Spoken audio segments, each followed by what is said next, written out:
মুক্তি তুচ্ছ ফল হয় নামাভাস হইতে, যেই মুক্তি ভক্ত না লয় কৃষ্ণ চাহে দিতে। কলিযুগ পাবন অবতার পরম করুণাময় শ্রী গৌরাঙ্গ সুন্দরের পরমন্তরঙ্গ প্রিয় পার্ষদ বর্জ পূজ্যপাদ শ্রীকৃষ্ণদাস কবিরাজ গোস্বামী মহাশয় তাহার শ্রী চৈতন্য চরিতামৃত নামক শ্রী গ্রন্থের অন্তলীলার তৃতীয় পরিচ্ছেদে শ্রী হরিদাস ঠাকুরের চরিত্র বর্ণন প্রসঙ্গে নামাভাসে নাম মহিমার ব্যাখ্যানে নামাভাসে মুক্তি লাভ হয়।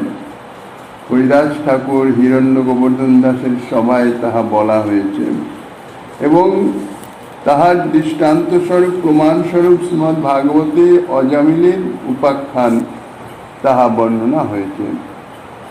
এখন এই যে নামাভাসে মুক্তি হয়, যে কোনোভাবে যে কেউরও নামাভাস হলেই মুক্তি হবে কিনা এই প্রসঙ্গে আলোচনা করা হচ্ছে। ইতিপূর্বে আমাদের আলোচনা হয়েছে যে নামাভাসে কি সকলেরই মুক্তি হবে। সেক্ষেত্রে বলা হয়েছে যদি অপরাধ থাকে তাহলে নামাভাসে মুক্তি হবে না, সদ্য মুক্তি হবে না।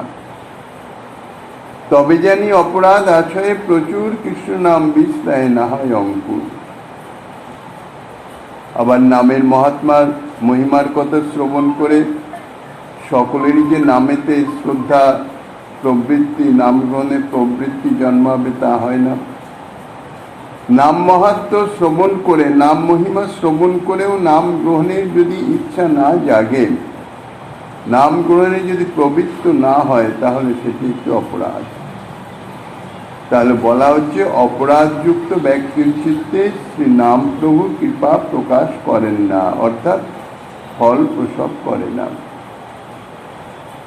এখন আবার প্রশ্ন হতে পারে, যাহারা স্মৃতিবিহিত কর্মাদির অনুষ্ঠান করেন, যাগযজ্ঞ ইত্যাদি নানান রকম সৎকর্ম পুণ্যকর্ম, এই কর্মানুষ্ঠান প্রসঙ্গে এবং অন্য সময়েও দেখা গেছে স্মৃতিশাস্ত্রবিহিত কর্মানুষ্ঠান করতে গেলে সে কর্মের অর্থাৎ যাগযজ্ঞ ইত্যাদি শুরু থেকে শেষ পর্যন্ত বিভিন্নভাবে ভগবত নাম উচ্চারিত হয় এবং অন্য সময়েও সেই সব স্মৃতিবিহিত কর্মকারী তাহারা ভগবান নাম উচ্চারণ করে থাকেন। যদিও নাম গ্রহণের উদ্দেশ্যে নাম উচ্চারণ নয়, অন্য প্রসঙ্গে নাম উচ্চারণ হয়ে যায়, তাহলে তার ফলে সেগুলি সব নামাভাস হয়ে যায়। তাহলে তাহাদের সকলের কি মুক্তি হয়ে যাবে? এই প্রসঙ্গে শ্রীমদ্ ভাগবতের ষষ্ঠ স্কন্ধের দ্বিতীয় অধ্যায়ের 9-10 শ্লোক অর্থাৎ অজামিল উপাখ্যানের সেই শ্লোকের ব্যাখ্যাতে শ্রীপাদ বিশ্বনাথ চক্রবর্তী লিখেছেন, অপিচ সদা নামাভাষ্য বলেন অজামিল দুরাচারয়পি বৈকুণ্ঠং প্রাপিত তথৈব স্মার্তাদয় সদাচারা শাস্ত্রজ্ঞায় অপি বহুষ নাম গ্রহীণয়পি অর্থবাদ কল্পনাদি নামাপরদ বলেন ঘোর সংসারমেব প্রাপ্যন্ত ইত্যত নাম মহাত্ম দৃষ্টা সর্বমুক্তি প্রসঙ্গয়পি না শঙ্ক। অর্থাৎ দুরাচার হয়েও অজামিল যেমন নামাভাসের বলে বৈকুণ্ঠ লাভ করেছিলেন, তেমনি আবার কিন্তু স্মার্ত আদি অর্থাৎ স্মৃতি ইত্যাদি শাস্ত্রের অনুসরণকারীগণ তাহারা সদাচার সম্পন্ন এবং শাস্ত্রজ্ঞ হয়েও বহু প্রকারে ভগবান নাম গ্রহণ করেও অর্থাৎ যাগযজ্ঞ ইত্যাদি ক্রিয়াকর্মের মাধ্যমে হোক বা অন্য সময়ে হোক ভগবান নাম গ্রহণ করা সত্ত্বেও শুধুমাত্র অর্থবাদ কল্পনারূপ নাম অপরাধের ফলে ঘোর সংসারই লাভ করে থাকেন। অর্থাৎ নামের যে অর্থবাদ কল্পনা অর্থাৎ নাম মহিমা যথার্থ যাহা শাস্ত্রে বর্ণিত আছে এটি ঠিক যথার্থ নয়, অতিরঞ্জিত করা। এরকম এত বড় মহিমা হতে পারে না, এই ধরনের ভাবনা এই সমস্ত স্মার্তাদি কর্মকারীদের চিত্তে প্রকাশিত হয়। আর এটি দশবিধ নাম অপরাধের একটি অপরাধ।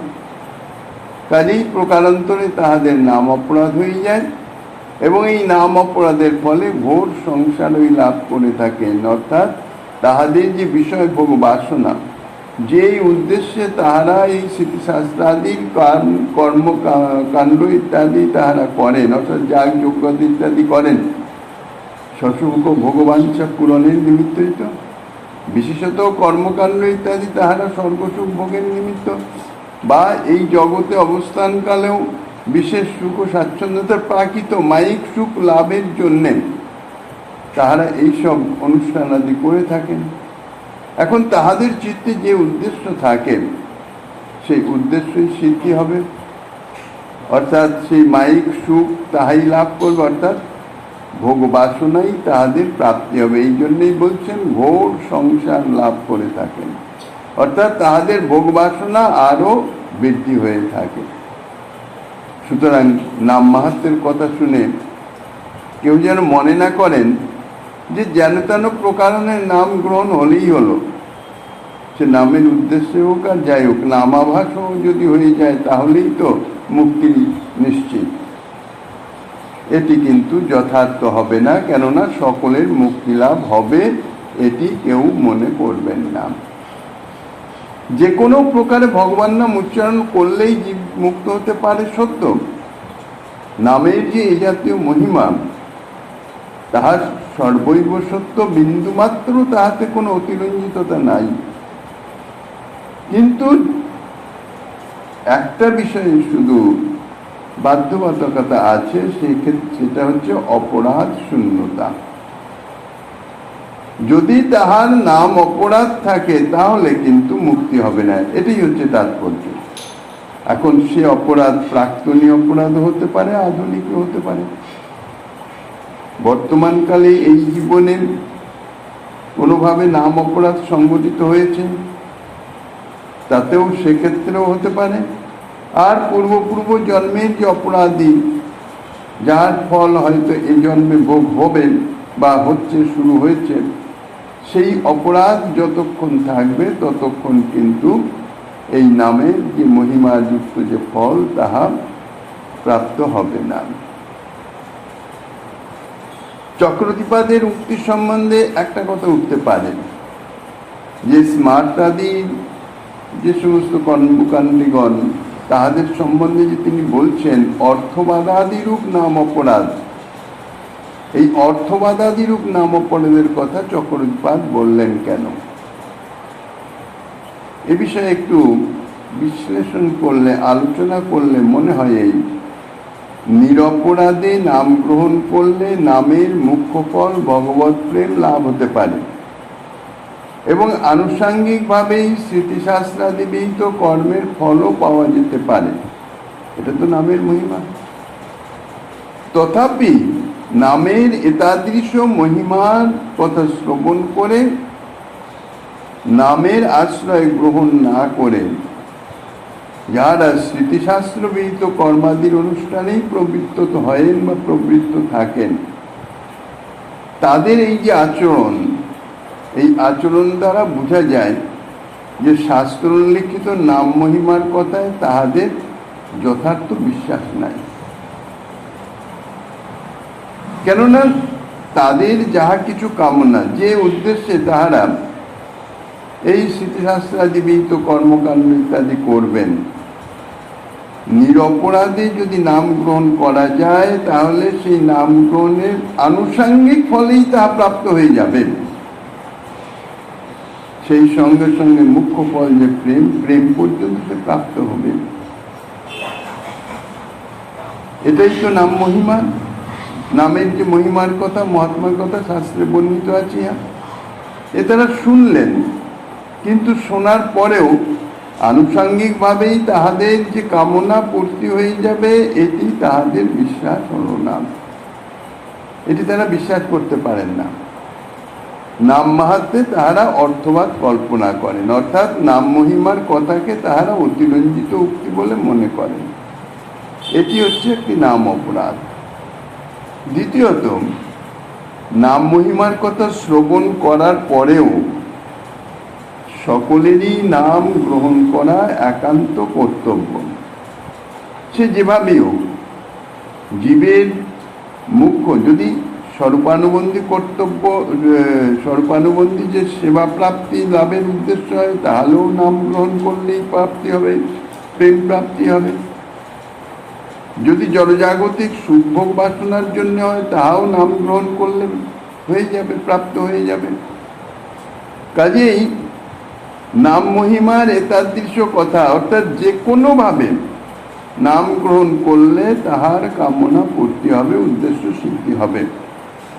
এই কথা শ্রবণ করার পরেও যদি তাহারা সেই স্মৃতিশাস্ত্র বিহিত যাগযজ্ঞাদি কর্মানুষ্ঠান করেন, তাহলে নামে প্রবৃত্ত না হওয়া, অর্থাৎ নাম মহিমার কথা শ্রবণ করেও নামে প্রবৃত্ত না হওয়া, নাম গ্রহণে প্রাধান্য না দেওয়া, এটাও তো একটা নাম অপরাধ। অর্থবাদ কল্পনা সে করেনি হয়তো ঠিক, কিন্তু সে সেটি গ্রহণ করল না, তাহলে সেটাও প্রকারান্তরে নাম অপরাধ হয়ে গেল। তাহলে স্মৃতিশাস্ত্রবিহিত কর্মাদির অনুষ্ঠানে এ সমস্ত নাম অপরাধ সংগঠিত হতে পারে। যাই হোক, এই প্রসঙ্গে চক্রবর্তীপাদ আরও বলেছেন, তদেবং ভগবন নাম সকৃত প্রবৃত্তমপি সদ্য এব সমূলং পাপং সংহরদপি ফলন্নপি বিক্ষ কালে এব ফলতিতি নয়েন প্রায় কিঞ্চিৎ বিলম্বত এব স্বীয় ফললিঙ্গং লোকে দর্শয়িত্বা বহির্মুখ শাস্ত্র মতচ্ছেদা ভাবার্থং ক্বচিন্ন দর্শয়িত্বা চ সব্যাহত্রি জনান স্বাপরাধ হিতান ভগবদ্ধাম নয়তীতি সিদ্ধান্ত বেদিত। অর্থাৎ ভগবান নাম একবার উচ্চারিত হলেই সমস্ত পাপ সদ্যই সমূলে বিনষ্ট হয়। ইহা হচ্ছে নাম মহিমা শাস্ত্রে প্রসিদ্ধ, এটি সত্য, এর মধ্যে বিন্দুমাত্র অতিরঞ্জিত নাই। কিন্তু তথাপি ফলপ্রসূ বৃক্ষ, মানে ফলবান বৃক্ষ, বীজ রোপণ করলেই সঙ্গে সঙ্গে তো ফল প্রদান করে না, যথাকালে ফল ধারণ করে। বীজ রোপণ করলেই ফল ধারণ করে না, বীজ রোপণ করার পরে অঙ্কুর হবে, বৃক্ষ বড় হবে এবং তারপরে যথাসময়ে ফল ধারণ সে করবে, ইহা নিশ্চিত, এ বিষয়ে বিন্দুমাত্র সন্দেহের অবকাশ নাই। কিন্তু যথাসময়ে সে ফল ধারণ করবে। কাজেই কিঞ্চিৎ বিলম্বেই ফল ধারণ হয়। সেই রকম ভগবান নামও গ্রহণ করলে সঙ্গে সঙ্গেই যে ফল প্রদান হচ্ছে তা নয়, কিঞ্চিৎ বিলম্বেই লোকে স্বীয় ফল প্রকাশ করে থাকেন। ভগবান নামও কিঞ্চিৎ বিলম্বে নিজের যে ফল, তাহা অর্থাৎ মহিমা, তাহা প্রকাশ করে থাকেন। আবার বহির্মুখ শাস্ত্রমত যাহাতে উচ্ছেদ প্রাপ্ত হয়, মানে উচ্ছেদ প্রাপ্ত না হতে পারে, সেই জন্যেও কখনো বা বাহিরে ফল না দেখিয়েও যাদের নাম অপরাধ নাই, সেই সমস্ত নাম গ্রহণকারীদিগকে শ্রী ভগবত ধামে নিয়ে যায়। ইহাই সিদ্ধান্ত বলে জানতে হবে। কারণ শাস্ত্রই যে স্মৃতিশাস্ত্র ইত্যাদি যে সমস্ত কর্মকাণ্ড, যাগযজ্ঞ ইত্যাদি যা বর্ণিত, এত শাস্ত্রে বর্ণিত, তাহাকে সম্পূর্ণ উপেক্ষা করা যায় না। কাজেই তার উদ্দেশ্য সেটি যাতে সম্পূর্ণ উচ্ছেদ না প্রাপ্ত হয়ে যায়, সেই জন্যেও, কেননা নাম গ্রহণ করলো সঙ্গে সঙ্গেই যদি তার ফল প্রাপ্ত হয়ে যায়, তাহলে তো এই সমস্ত কর্মকাণ্ড ইত্যাদি, সৎকর্ম, পুণ্যকর্ম ইত্যাদি সমস্ত জগতের লোক পেয়ে যাবে, উচ্ছেদ হয়ে যায়। সকলেই কামনা পূর্তির জন্য নাম গ্রহণের দিকে ধাবিত হবে, কিন্তু নামের তো তাহা মুখ্য ফল নয়। নামের যে মুখ্য ফল প্রেম প্রাপ্তি, সেই প্রেম প্রাপ্তির নিমিত্ত কিছু যোগ্যতার অপেক্ষা আছে। যদিও সেই যোগ্যতার জন্য তাকে স্বতন্ত্র কোনো চেষ্টা বা সাধন করবার অপেক্ষা নেই। শুধুমাত্র নাম গ্রহণ করলে তার ফলেই নাম প্রভুই কৃপা করে তাকে যোগ্য করে প্রেম প্রদান করবেন, কিন্তু সেই প্রেম প্রদান পর্যন্ত কিছু সময়ের অপেক্ষা আছে। এই জন্যে তৎক্ষণাৎ নয়, নাম গ্রহণকারীদিকে শ্রী ভগবত ধামে নিয়ে যাবেন, এটি অবশ্য, এটা সত্য। তো চক্রদ্বীপাদের এই উক্তিতে দুইটি কথা লক্ষণীয় আছে। প্রথমত, স্বব্যাহত্রী জনান সাপরাধ রহিতান, অর্থাৎ নাম অপরাধ রহিত নাম গ্রহণকারী, যার নাম অপরাধ নাই, এতাদৃশ নাম গ্রহণকারীকেই ভগবত ধামে নিয়ে যাওয়া হয়। যাহাদের নাম অপরাধ আছে, নাম গ্রহণ করলেও তো তাহারা ভগবত ধামে যেতে পারেন না, অর্থাৎ ভগবত সেবা লাভ করতে পারেন না, এটি একটা বিষয়। দ্বিতীয়ত হচ্ছে বহির্মুখ শাস্ত্র মতচ্ছেদা ভাবার্থার্থম, অর্থাৎ বহির্মুখ শাস্ত্র অর্থাৎ অন্যান্য যে সমস্ত শাস্ত্র ইত্যাদি এই সমস্ত শাস্ত্র, যে সমস্ত শাস্ত্রের বর্ণিত যে বিষয় অর্থাৎ যে কর্ম, তাহা ভগবত উন্মুখতা প্রাপ্ত করায় না, সংসার সুখ ভোগ প্রাপ্ত করায়, সসুখ ভোগ বাসনাই বর্ধিত করায়। সেই জন্যে তাদের বলা হয়েছে বহির্মুখ শাস্ত্র, মানে ভগবত উন্মুখ করে না, তার যে বহির্মুখতা অনাদিকাল থেকে আছে সেটাকেই আরো বৃদ্ধি করে দেয়। এই যে বহির্মুখ শাস্ত্রের যে সমস্ত বর্ণিত যে মতবাদ, তাহা তো শাস্ত্রই তো, তাহারও তো বিশেষ উদ্দেশ্য আছে, সমস্ত কিছুরই জগতে উদ্দেশ্য আছে। তাই তাহা যাহাতে সর্বতভাবে লুপ্ত না হয়ে যায়, সেই জন্যে নাম প্রভু সত্য ফল প্রদান করেন না। নামের ফল লোক জগতে বাহিরে প্রকাশিত হলেন বহির্মুখ শাস্ত্রমত উচ্ছেদ প্রাপ্ত হতে পারে। তাই কখনো কখনো বা নাম প্রভু স্বীয় ফল অর্থাৎ তার যে মহিমা, তা বাইরে প্রকাশ করেন না। এখন প্রশ্ন হতে পারে, বহির্মুখ শাস্ত্র মত যাহা জগতের জীবকে বহির্মুখতা আরো বৃদ্ধি করিয়ে দেয়, তা এই জাতীয় শাস্ত্রমত জীবের তো তাহা কাম্য নয়।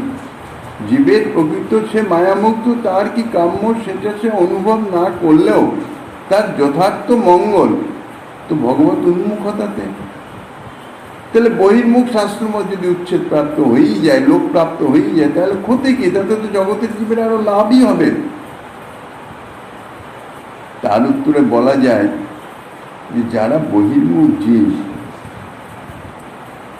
অর্থাৎ যাহারা একান্তভাবে দেহেন্দ্রাদি সুখভোগে মত্ত হয়ে আছে, ভগবত সম্বন্ধনীয় কোনো রকম কোনো অনুসন্ধান বা কোনো রকম কোনো অপেক্ষাই নাই, কিছু জানেই না, বলতে গেলে সর্বথা অজ্ঞ, তাহারাই দেহদৈহিকাদি বস্তু সম্বন্ধে ইত্যাদি শাস্ত্রের অনুসরণ করেন। তাদের মুখ্য উদ্দেশ্য হচ্ছে দেহেন্দ্রিয়াদির সুখলাভ বা দেহেন্দ্রিয়াদির দুঃখ নিবারণ। এই উদ্দেশ্যেই তাহারা এই শাস্ত্রবিহিত যাহা কর্ম তাহার অনুসরণ করে। এই জন্যে তাহাদের যে সমস্ত ভক্তিশাস্ত্র আদি, পারমার্থিক যে ভক্তিশাস্ত্র আদি, যাহার দ্বারা ভগবত উন্মুখতা লাভ হবেন।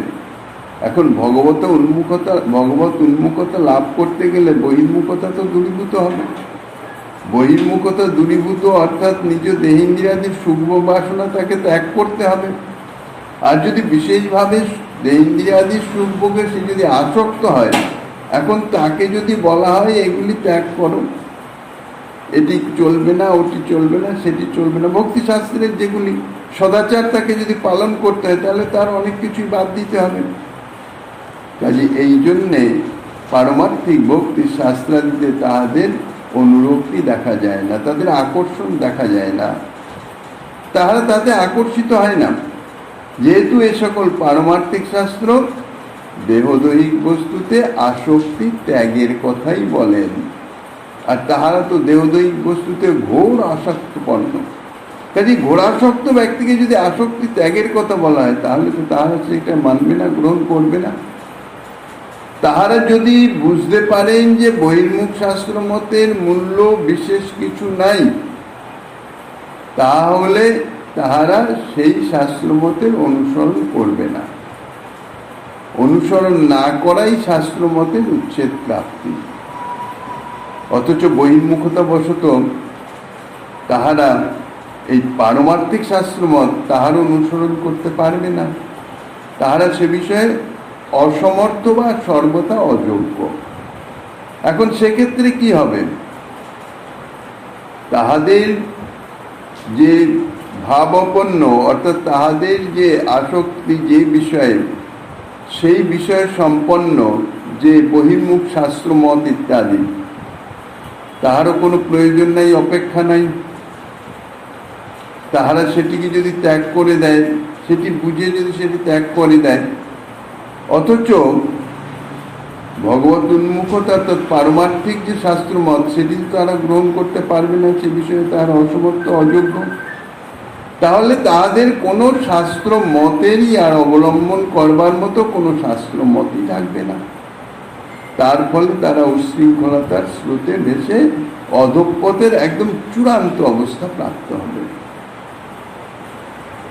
পারমার্থিক শাস্ত্রের অনুসরণ না করে শ্রীত্যাদি শাস্ত্রের অনুসরণ করলেও ভবিষ্যতে চিত্তশুদ্ধির এবং সুশৃঙ্খল সংযত জীবন যাপনের কিছু সম্ভাবনা থাকে।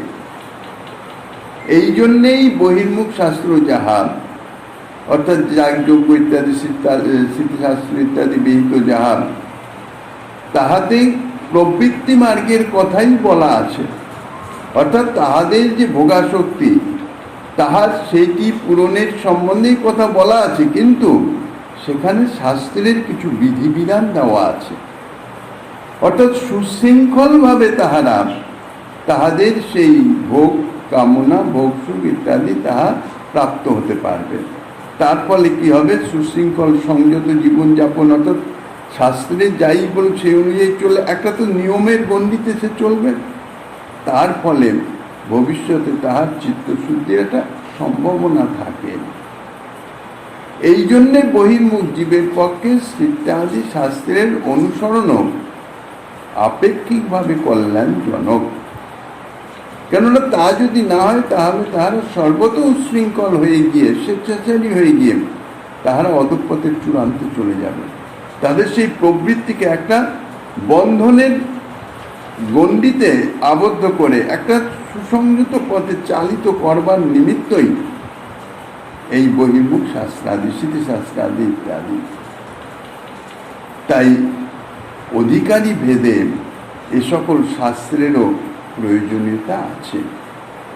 যাদের পারমার্থিক শাস্ত্রের এখনো অধিকার জন্মায় নাই, তাহাদের পারমার্থিক শাস্ত্রের বিহিত কর্মে যদি নিয়োগ করে দেওয়া হয় বলপূর্বক, তাহলে তাহা কার্যকরী হবে না।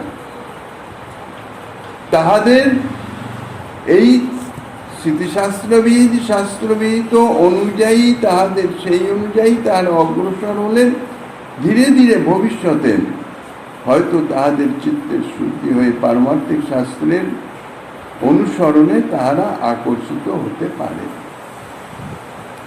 এই জন্য অধিকার, আর সমস্ত যে কোনো কর্মের জন্যে যোগ্যতা এবং অধিকারের বিশেষ অপেক্ষা আছে।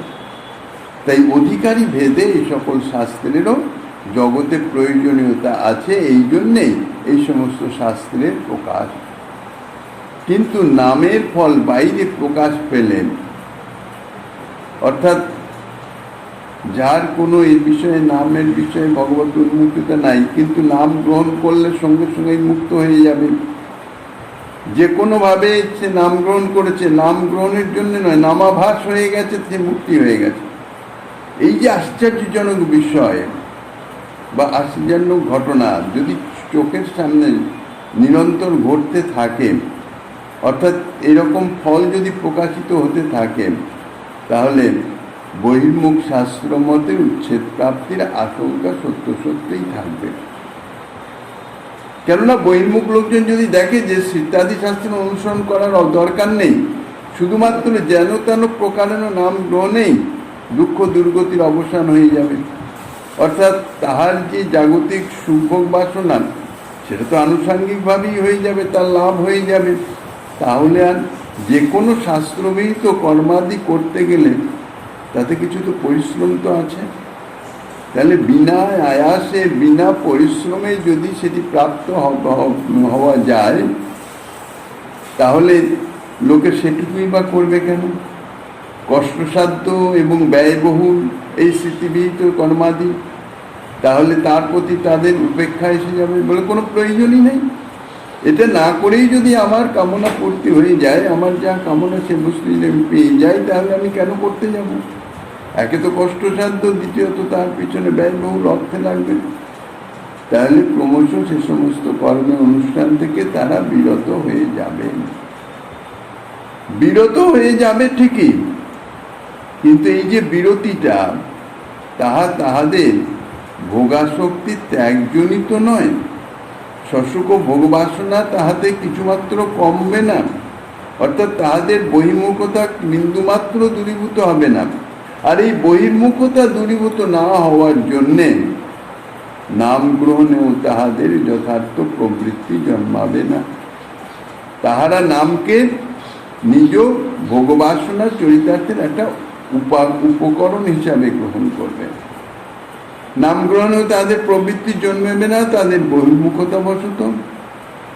এইরূপে স্থল বিশেষে যেমন নিতান্ত বহির্মুখদের সাক্ষাতে নামের ফল বাইরে প্রকাশ পায় না, পেলে বহির্মুখ জীবের কিঞ্চিত কল্যাণকর বহির্মুখ শাস্ত্র মতের উচ্ছেদের আশঙ্কা আছে। যেমন দেখা যায় যারা ভাবুকজন, তানাদের অন্তরের ভাব পরিবেশের উপর তারা প্রকাশ করেন। যদি প্রকাশিত থাকে, যদি সেখানে কোনো বহির্মুখের প্রবেশ হয়ে যায়, সঙ্গে সঙ্গে সংযত করে নেন, সংগোপন করে নেন।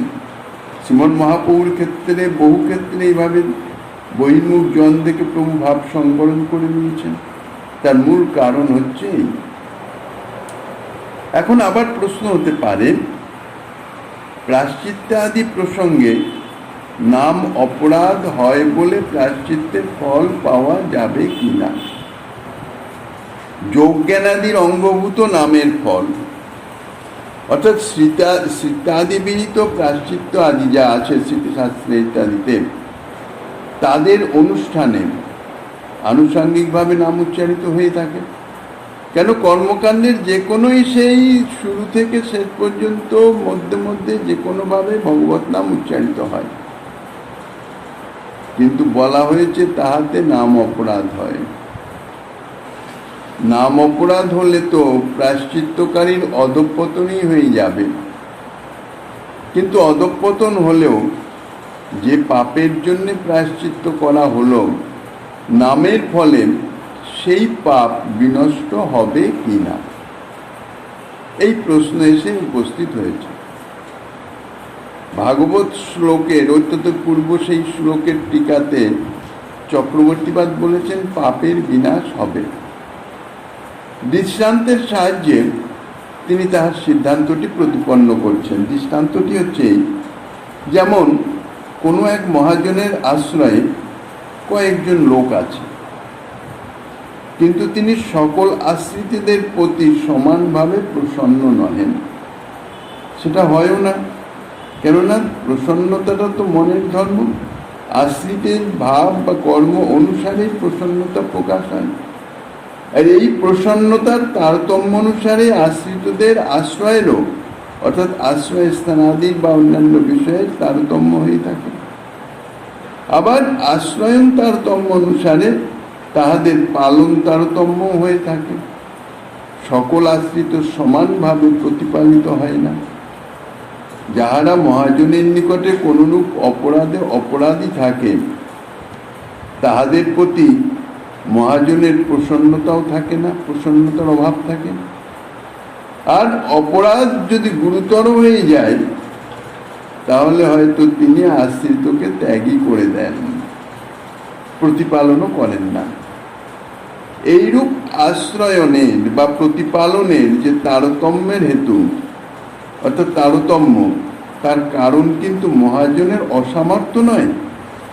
মহাজন তিনি সমস্ত আশ্রিতদের সমভাবে পালনে সমর্থ, কিন্তু এই যে তারতম্য, আশ্রিতদের প্রতি যে আশ্রয়নের তারতম্য, অর্থাৎ ব্যবহারের যে তারতম্য, সুযোগ সুবিধা প্রাপ্তির বা প্রদানের যে তারতম্য, তার মূল কারণ হচ্ছে তার প্রসন্নতার তারতম্য।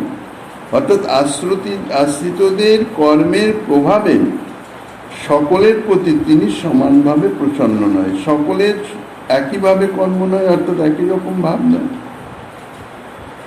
তাহলে আশ্রিতদের অপরাধ ক্ষয়ের তারতম্য অনুসারেই তাহাদের প্রতি মহাজনের প্রসন্নতার, সুতরাং প্রতিপালনেরও তারতম্য হয়।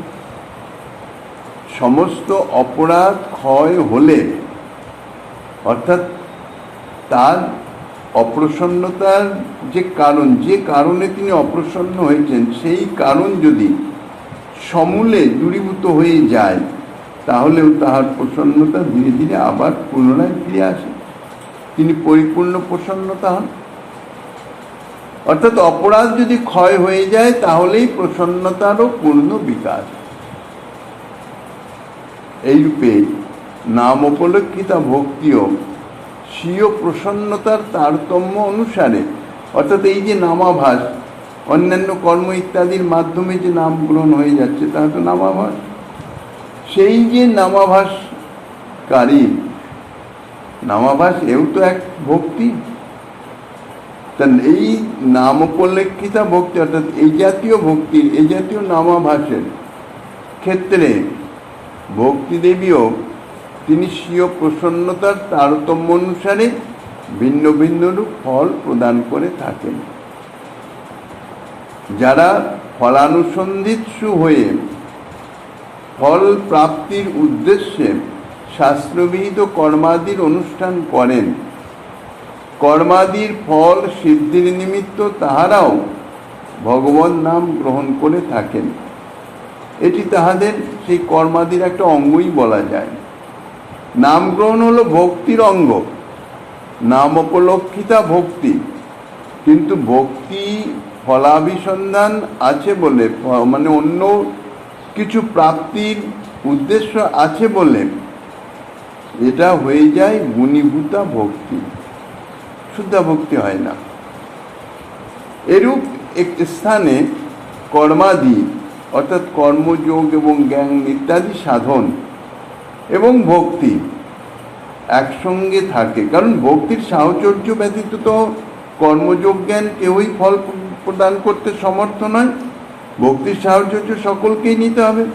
কারণ কর্মমার্গী যাহা অনুষ্ঠান করিতেছেন তাহাতেও ভক্তি আছেন, কিন্তু সেখানে ভক্তির প্রাধান্য নাই। প্রাধান্য সেই সব ক্ষেত্রে কর্মযোগ জ্ঞান ইত্যাদি, কর্মাদিরই সেখানে প্রাধান্য, যেহেতু কর্মাদির ফল প্রাপ্তই হইতেছে তাহাদের মুখ্য উদ্দেশ্য। এবং এই উদ্দেশ্য সিদ্ধির জন্যেই, বলতে গেলে নিজেদের স্বার্থ বা কামনা পূরণের জন্যেই ভক্তির মহারানীর সাহচর্য গ্রহণ করেন। ভক্তি মহারানীকে তুষ্ট করবার জন্যে নয়, নিজেদের স্বার্থ সিদ্ধির উদ্দেশ্যে ভক্তি মহারানীর সাহায্য নেন, সাহচর্য গ্রহণ। কাজেই এখানে তো ভক্তি মহারানীর কোনো প্রাধান্য নাই, ভক্তির প্রতি কোনো প্রাধান্য দেওয়া হয় না। এই জন্যে এটি যথার্থ ভক্তি না, এটা গুণীভূতা ভক্তি। এই গুণীভূতা ভক্তির সাহায্যে কর্মযোগ জ্ঞানাদির অনুষ্ঠানকারী দিগকে কর্মী, যোগী বা জ্ঞানী ইত্যাদি বলা হয়, ভক্ত বলা হয় না, বৈষ্ণব বলা হয় না।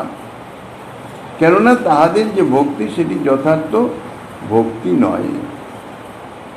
এইরূপ কর্মী, যোগী বা জ্ঞানী সাধকগণ স্বরূপতই প্রায়শ নাম অপরাধ যুক্ত থাকেন।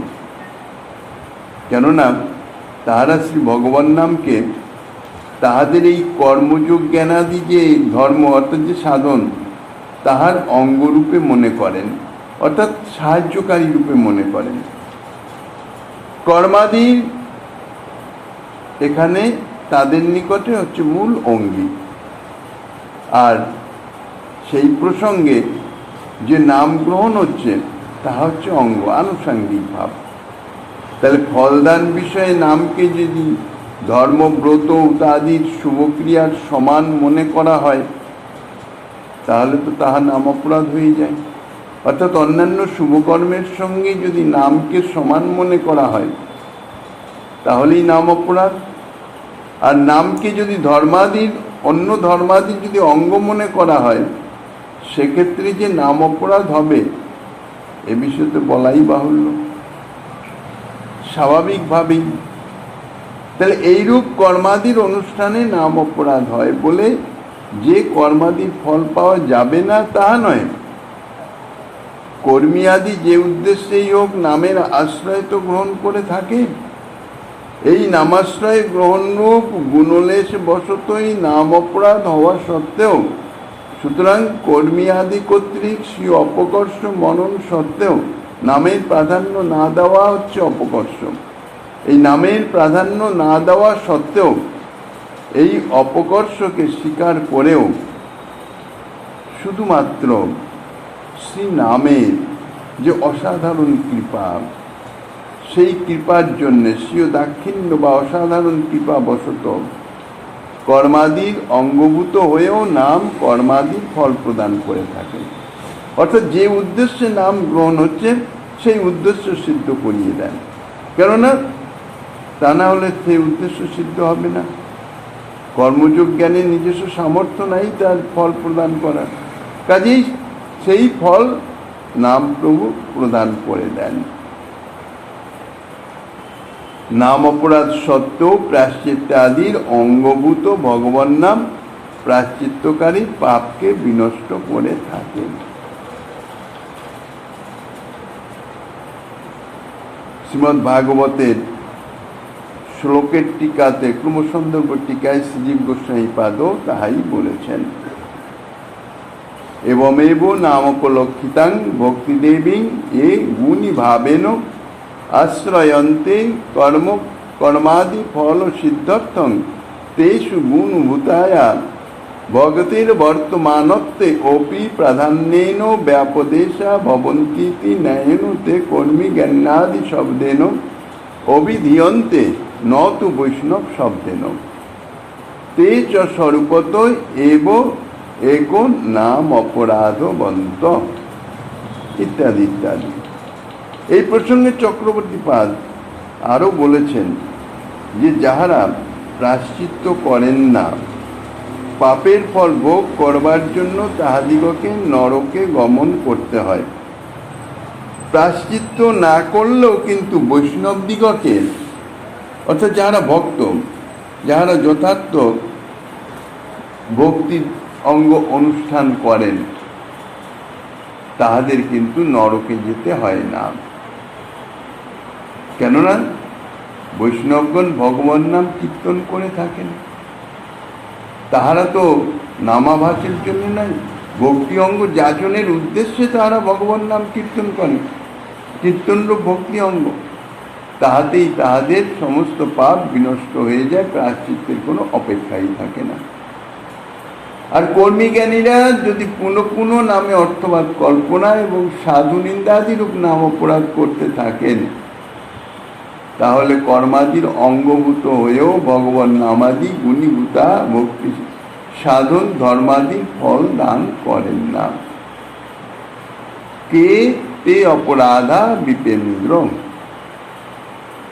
কিন্তু তাহারা যদি সেই অপরাধ থেকে নিবৃত্ত হয়ে তদুপশমক নাম কীর্তন আদি পরায়ণ হয়েন তাহা হলে নাম অপরাধ ক্ষয়ের তারতম্য অনুসারে, অর্থাৎ যেরকম যেরকম নাম অপরাধ ক্ষয় হতে থাকবে সেই রকম অনুরূপ কর্মফল প্রাপ্তিরও তারতম্য তারা হয়ে যাবে, সেরকমভাবে কর্মফল তাহারা প্রাপ্ত হবে। আর সাধুসঙ্গের প্রভাবে যখন সমস্ত নাম অপরাধ ক্ষয় হয়ে যাবে, ভক্তিদেবীর সম্যক কৃপাতে নামের ফল প্রাপ্ত হয়ে থাকে।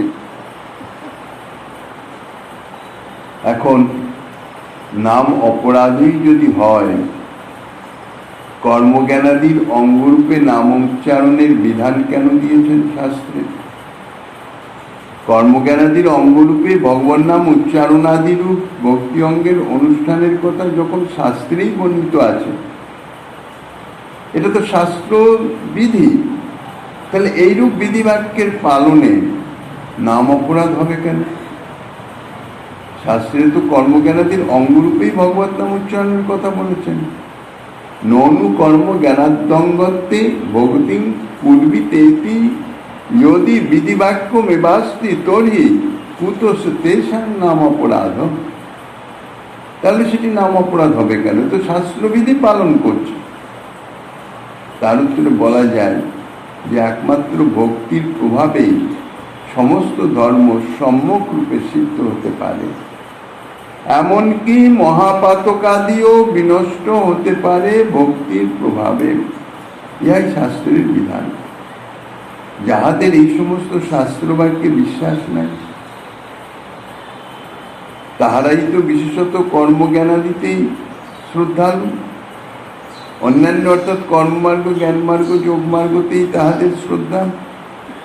কর্মাদির অঙ্গরূপে ভক্তি অঙ্গের অনুষ্ঠানের ফলে সে সমস্ত লোকের চিত্তে ভক্তির মহিমা স্ফুরিত হতে পারে, এই উদ্দেশ্যেই পরম করুণ বেদ শাস্ত্র কর্মজ্ঞানাদির অঙ্গরূপে ভক্তি অঙ্গের অনুষ্ঠানের উপদেশ দিয়েছে।